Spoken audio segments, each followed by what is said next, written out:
السلام عليكم يا أصدقائي. تعرفوا إيه أكتر درس ندمت إني ما اتعلمتوش من زمان؟ هو فن إدارة الوقت. كنت دايما بقول لبكرة هنظم وقتي، بكرة هبدأ جدول. لكن للأسف البكرة دي ما جتش غير لما ضاعت مني فرص كتير. تخيلوا معايا لو كنت بدأت من 10 سنين أنظم وقتي صح، كنت هكون وصلت لفين دلوقتي؟ مش بس في الشغل، ده حتى في حياتي الشخصية وهواياتي. الوقت هو أغلى ما نملك، وللأسف مش بنحس بقيمته غير لما بيفوت. بس الحمد لله مفيش وقت متأخر للتعلم والتغيير. دلوقتي بقيت بنظم يومي، بحط أهداف واضحة، وبحقق إنجازات كنت فاكرها مستحيلة. والتغيير ده خلاني إنسان مختلف تماما. تخيلوا معايا لو كنت بدأت من 10 سنين أنظم وقتي صح، كنت هكون وصلت لفين دلوقتي؟ مش بس في الشغل، ده حتى في حياتي الشخصية وهواياتي.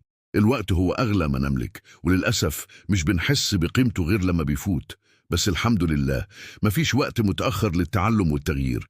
دلوقتي بقيت بنظم يومي، بحط أهداف واضحة، وبحقق إنجازات كنت فاكرها مستحيلة.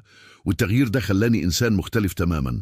لو عجبك الفيديو اعمل لايك واشترك في القناة عشان يوصلك كل جديد. وقولولي في التعليقات إيه الدرس اللي نفسك كنت اتعلمته من بدري. شاركوني تجاربكم.